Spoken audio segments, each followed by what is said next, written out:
அந்த காலத்துல அடியும் முடியும் காணாமல் நின்ற ஒரே இடம் எதுனா அந்த அண்ணாமலை என்கிற அந்த சாம்பல் மலைதான் மலை. சிவபெருமான் அடிமுடி காணாம வானத்துக்கும் பூமிக்கும் போனாரா?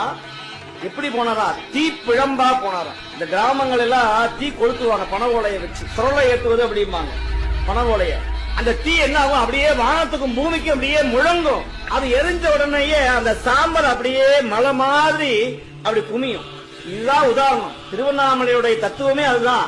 சாமி தீப்பிழம்பா இருந்தார்.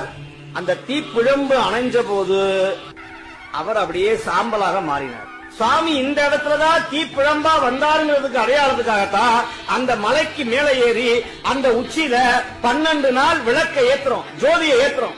என்ன அர்த்தம்னா இது இந்த இடத்துல வேண்டா எத்தனையோ கோடி ஆண்டுகள் உலகம் தோன்றுவதற்கு முன்பதாக இந்த இடத்துலதான் சுவாமி அக்னி பிழம்பாக நின்றான்னு காட்டுவதற்கான ஒரு குறி, அடையாளம்.